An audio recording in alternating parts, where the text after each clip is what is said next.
Pauta 2. O primeiro debate presidencial do segundo turno é dominado por troca de acusações entre os concorrentes ao Palácio do Planalto. O encontro realizado ontem à noite aconteceu no momento de maior agressividade das duas campanhas eleitorais. Há 2 semanas das eleições do segundo turno, tanto um lado quanto o outro estão apostando em materiais de divulgação para desqualificar o candidato rival. O debate foi dividido em 3 blocos. Sem apresentar propostas futuras, a maior parte do tempo foi usado pelos concorrentes para a troca de acusações e comparações entre um governo e outro. Ao longo do confronto, os candidatos foram questionados sobre a discussão de alterar a composição do STF, economia, Auxílio Brasil e preço dos combustíveis. Também foram perguntados sobre divulgação de fake news, governabilidade e relação do governo com o Congresso Nacional.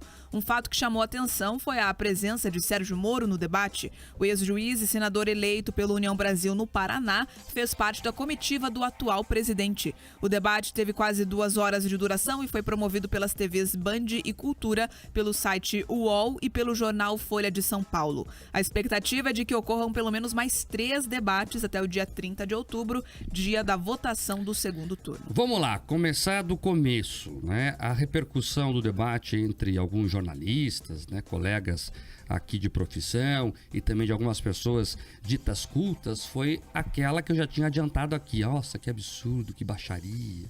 Né? O pessoal que fecha o nariz ali e acha que é superior aos outros. Né? O pessoal ali do eixo Batel e Coville, né? Do Leblon no Rio de Janeiro, do Higienópolis em São Paulo. Esse pessoal aí da reitoria da Federal, nossa, que absurdo. E eu volto na minha tecla aqui, debate é para isso mesmo. É para expor vísceras. As pessoas querem saber quem são os candidatos de verdade. Não é para fazer média. Não é para fazer média. E você olha a campanha eleitoral, ela tá nesse nível. É debater canibalismo, suposto assédio, corrupção. É isso. Você não pode querer que as coisas sejam diferentes da realidade. Aí você tem uma campanha eleitoral que é agressiva dos dois lados, e quer que o debate não seja? O debate é o ápice do debate, como se diz o nome eleitoral.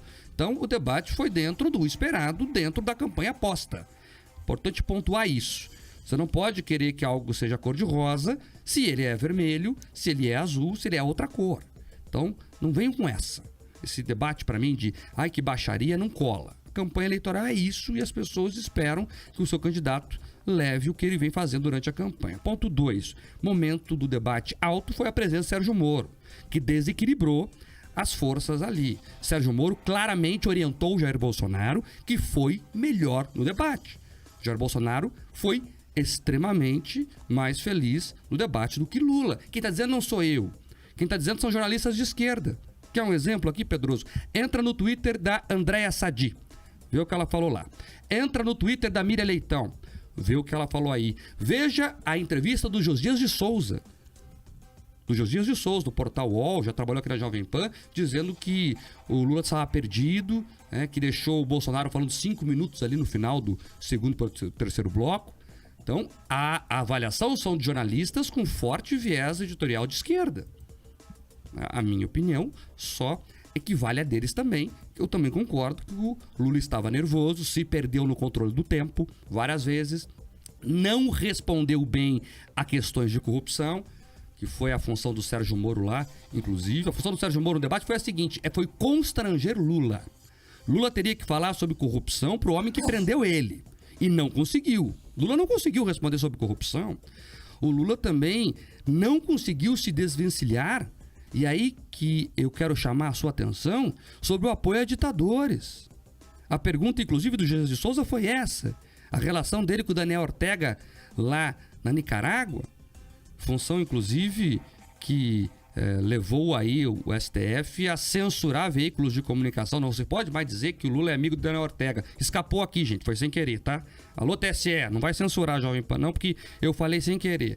Ele foi perguntado no debate e ele não conseguiu se desvencilhar. E aí eu vi na entrevista depois, para terminar, eu não entendo por que o Lula não consegue refutar essa relação com os ditadores de esquerda. Porque ele é da esquerda. Ele apoia os caras. É simples assim. Ele não pode se desvencilhar porque ele é ligado aos caras. É isso, é ponto. Ponto pacífico. Então o debate foi importante sim, ele dá a largada nesta corrida eleitoral de fato, né? A primeira semana foi meio fraca, foi meio, modorrenta. Agora o debate vai avançar e o Bolsonaro tem um ponto positivo, um ponto a mais em relação ao Lula depois desse debate. Eu entendo que o ponto alto, antes até da gente falar de conteúdo, é falar do formato. Esse formato do debate, tirando os nanicos, tirando quem está ali para fazer figuração, você possibilitando que os dois principais nas intenções de voto e agora os dois que ficaram para a disputa real do segundo turno, quando você tem esse confronto direto, é possível justamente você ter essas indagações mais diretas. Olha, o que você vai fazer na economia, o que você vai fazer isso, como você explica aquilo, como que você explica os seus amigos. Pronto, essa é a oportunidade, tanto dos jornalistas que ali perguntaram, quanto dos próprios candidatos entre eles. Então esse formato, ele dá dinâmica, tornou muito mais interessante. A faixa de horário também foi positiva, Marca, as pessoas conseguiram acompanhar mais, né? Anunciaram, inclusive, que foi recorde na questão das transmissões, então isso é importante porque as pessoas conseguem ter acesso às informações. Agora, com relação ao resultado do debate, eu tradicionalmente entendo que os debates eles acabam afetando muito pouco a intenção de voto das pessoas. Eles acabam ali, muitas vezes, reforçando algumas impressões de quem já tem algum grau de simpatia por um grau de simpatia pelo outro, a não ser quando você tem grandes gafes ou grandes problemas, grandes questões. O que não aconteceu ontem. Eu acho que o principal do que aconteceu no debate, você já chamou a atenção. Não é o que aconteceu ali dentro do debate, mas principalmente aquele momento da pós-entrevista do Bolsonaro, que a primeira pessoa que apareceu ao lado dele foi o Sérgio Moro. Então, diferente, por exemplo, do Lula, que não trouxe nenhum dos seus novos aliados. Você viu o Ciro Gomes com o Lula ontem? Eu não vi. Nem fisicamente e nem nas propostas. Não foi citado. Um dos poucos políticos que o Lula citou ali foi justamente o Tarcísio. Tá? Ele citou dizendo que o Tarcísio sabe fazer obra, admitindo essa situação. Eu não vi a Simone Tebet, nem presencialmente, nem as ideias dela. Então você tinha a impressão, ele dizia, olha, eu vou absorver, vai ser uma aliança programática. Nada disso. Você não viu absolutamente nenhuma dessas questões. Nenhum dos aliados. Quem trouxe um aliado novo, com impacto nacional, foi o Bolsonaro. Agora, essa questão de como os jornalistas fizeram as perguntas, como eles repercutiram depois, era visível a frustração deles, Mark. Eles, antes do debate, eles traziam a ideia, olha, o Lula é um grande debatedor, ele agora com o tempo de enfrentar o Bolsonaro frente a frente, ele vai ser muito mais eficiente nessa disputa. A gente não percebeu isso. Então, o debate, ele mantém a eleição de fato como ela está, nos temas em que ela se pôs e principalmente mostrando que tem muito caminho ainda até o dia 30 de outubro. Não sei se teve uma vantagem tão clara assim, mas o principal é que os temas foram colocados e as pessoas saindo desse eixo que você cita, Mari, elas estão interessadas sim nessa questão da liberdade de imprensa, economia, coisas que acabaram tendo um pouco menos de destaque no debate ontem. Eu já discordo do Pedroso, acho que o Bolsonaro foi superior em todos os sentidos. Bolsonaro não responde, o Lula não respondeu, por exemplo, quando perguntado quem será seu ministro da Economia. E ele tem um monte de economista lá em torno dele. Não respondeu por quê? Porque não sabe o que fazer. Então acho que isso é bem importante, né? E a economia é uma das grandes pautas desta eleição. Agora, uma curiosidade aqui de bastidor, você falou do formato, o Lula não queria esse formato. Ele recusou o formato, inclusive até terça-feira passada, o formato acertado com as duas partes era aquele tradicional, do cronômetro rodando, de minuto para cá, minuto para lá, enfim.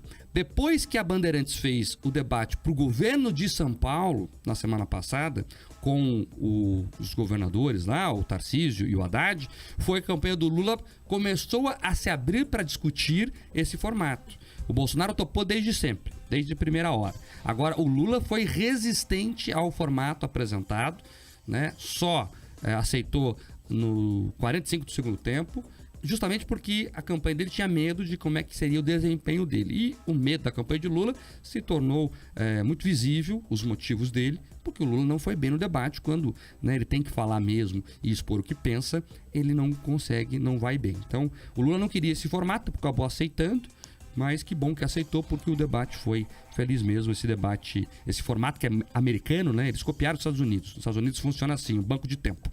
Aí foi bem. Vamos ver como é que serão os próximos debates das outras emissoras. Espero que sejam também nessa pegada para que o eleitor ganhe com mais tempo dos candidatos falando e com melhores soluções neste formato. Agora, 7h34.